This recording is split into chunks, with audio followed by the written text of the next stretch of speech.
روزے کے ثمرات و فوائد۔ روزے کے ثمرات، اس مجلس میں ہم اس موضوع پر بات کریں گے کہ رمضان کے روزے،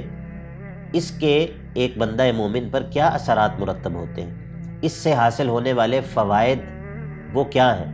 اور شریعت نے آخر اس عبادت کی اتنی تاکید کی ہے تو آخر اس سے ایک بندہ مومن پر کیا اثرات مرتب ہوں گے۔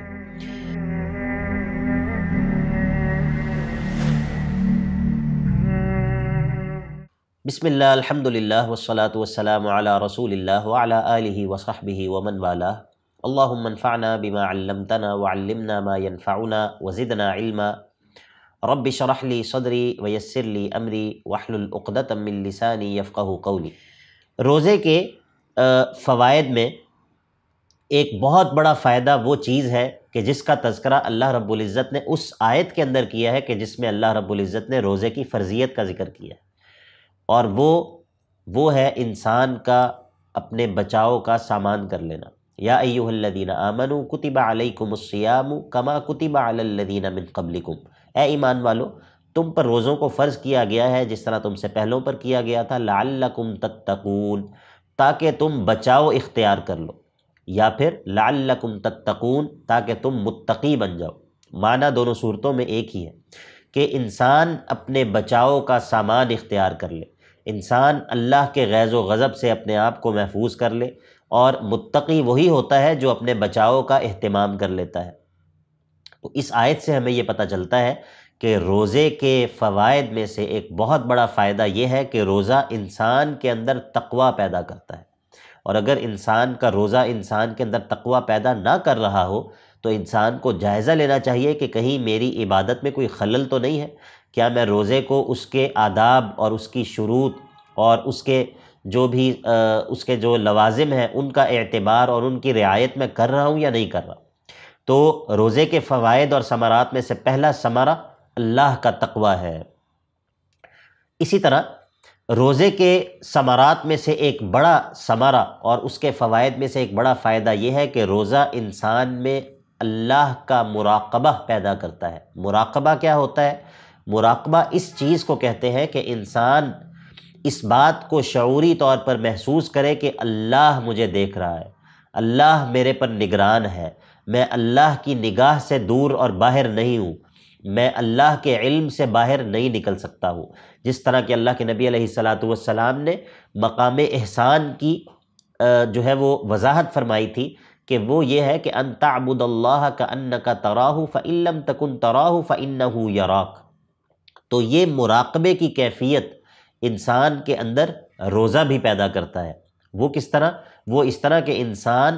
اپنے آپ کو بہت ساری ان چیزوں سے بھی روک کر رکھتا ہے جو کہ ویسے اس پر حلال تھی، لیکن ایک مخصوص مدت کے لیے اس پر اللہ رب العزت نے ان کو ممنوع قرار دیا۔ تو انسان کوئی دیکھ رہا ہو یا نہ دیکھ رہا ہو، انسان کے سامنے کوئی اور شخص موجود ہو یا نہ ہو، انسان اپنے آپ کو ان چیزوں سے روک کر رکھتا ہے۔ تو یہ چیز انسان کے اندر اس شعور کو بیدار کرتی ہے کہ اللہ مجھ پر ہر وقت جو ہے وہ مجھ پر نگران ہے اور میں اللہ کے علم سے باہر نہیں جا سکتا۔ اسی طرح روزے کے فوائد میں سے ایک بڑا فائدہ یہ ہے کہ روزہ انسان کی صبر پر تربیت کرتا ہے۔ انسان روزے کی حالت میں صبر کی تینوں اقسام کو جو ہے وہ بجا لاتا ہے۔ صبر کی تین اقسام کیا ہیں؟ الصبر علی طاعت اللہ، اللہ کی اطاعت پر صبر کرنا، کہ انسان روزے کی حالت میں جتنے اللہ رب العزت نے احکام دیے ہیں ان کو بجا لاتا ہے، ان کو جو ہے وہ پورا کرتا ہے، تو یہ ہے الصبر علی طاعت اللہ۔ اور دوسرا ہے الصبر عن معصیت اللہ، اللہ کی معصیت سے اپنے آپ کو روکنے پر صبر۔ انسان روزے کی حالت میں گناہ سے بچتا ہے، غیبت سے بچتا ہے، کسی کے ساتھ جو ہے وہ گالم گلوچ کرنے سے، بد زبانی کرنے سے بچتا ہے، تو یہ ہے الصبر علی معصیت اللہ۔ اور اسی طرح صبر کی تیسری قسم ہوتی ہے اللہ کی اقدار پر صبر، اللہ کی تقدیر پر صبر، اور اس میں یہ ہے کہ انسان گرمی کو برداشت کرتا ہے، بھوک اور پیاس کو برداشت کرتا ہے، اور اس کے باوجود وہ اپنے آپ کو کھانے اور پینے سے روک کر رکھتا ہے۔ تو یہ ایک ایسی عبادت ہے کہ جس میں صبر کی تمام اقسام جو ہے وہ پائی جاتی ہیں۔ اسی طرح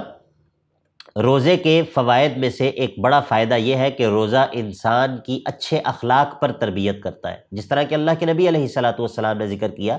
کہ جب تم میں سے کوئی شخص روزہ رکھے اذا کان یوم صوم احدکم فلا یرفث، وہ بد زبانی نہ کرے، بیہودہ گوئی نہ کرے، ولا یسخب، اور شور شرابہ نہ کرے، فإن سابہ احد او قاتلہ، اگر کوئی اس کو گالم گلوچ کرے یا اس سے جھگڑا کرے، فلیقل انی امرؤ صائم، بس وہ یہ کہہ دے کہ بھائی میں روزے سے ہوں،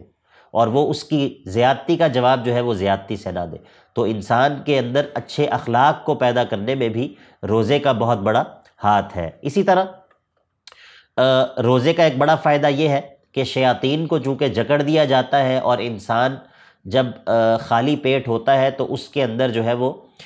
شیطان جو ہے وہ اس پر اس کا تسلط کمزور ہو جاتا ہے، جیسا کہ اللہ کے نبی علیہ الصلاۃ والسلام نے اس بات کا ذکر کیا ہے کہ شیطان انسان میں خون کی طرح دوڑتا ہے، تو روزے کے نتیجے میں انسان جو ہے وہ شیطان کی جو چالیں ہیں ان سے بھی کچھ حد تک محفوظ ہو جاتا ہے۔ اسی طرح ایک بہت بڑا فائدہ یہ ہے کہ انسان کو فقراء کی حالت جو ہے اس کا احساس ہوتا ہے، جب انسان پر خود بھوک اور پیاس گزرتی ہے، اس کو معلوم ہوتا ہے کہ جو لوگ کھانے اور پینے کی استطاعت نہیں رکھتے، جو لوگ فقیر ہیں، ان کے اوپر کیا گزرتا ہے اس کا اس کو احساس ہوتا ہے۔ اسی طرح روزے کی حالت میں انسان جو ہے وہ عموماً حرام چیزوں سے اپنے آپ کو روکتا ہے، تو یہ بذات خود ایک بہت بڑا فائدہ اور ثمرہ ہے۔ اسی طرح انسان اپنی شہوات کو کنٹرول کرنا بھی روزے کے ذریعے حاصل کر سکتا ہے، جیسا کہ اللہ کے نبی علیہ الصلاۃ والسلام نے فرمایا کہ اے نوجوانوں کی جماعت، یا معشر الشباب من استطاع منکم الباءۃ فلیتزوج، تم میں سے جو بھی شادی کے اخراجات کی طاقت رکھتا ہو اس کو چاہیے کہ وہ شادی کر لے، اور اس سے کیا فائدہ ہوگا؟ فإنہ اغض للبصر واحسن للفرج، اس کی نگاہوں کو یہ جھکا دے گا، اس کی شرمگاہ کو محفوظ کر دے گا۔ وَمَن لَّمْ يَسْتَطِعْ فَعَلَيْهِ بِالصَّوْمِ فَإِنَّهُ لَهُ وِجَاءٌ، اور جو اس کی استطاعت اور طاقت نہ رکھتا ہو وہ روزوں کا اہتمام کرے، یہ روزہ اس کی قوت کو جو ہے وہ توڑ دے گا، یعنی کہ اس کی جو شہوت ہے اس کے اندر کمی کرے گا۔ تو روزے کا ایک بہت بڑا فائدہ اور ثمرہ جو ہے وہ یہ بھی ہے۔ تو مجموعی طور پر روزے کے فوائد میں سے جو بڑا فائدہ ہے وہ یہ ہے کہ روزہ انسان میں زہد پیدا کرتا ہے، انسان کی توجہ آخرت کی طرف اور اللہ رب العزت کی طرف انسان کی توجہ کو موڑتا ہے، اور دنیا کی طرف سے انسان کو بے رغبت بناتا ہے، اور یہ تمام کے تمام فوائد اور ثمرات اسی صورت میں حاصل ہوتے ہیں جب انسان روزے کو اس کے آداب کی رعایت کرتے ہوئے رکھتا ہے۔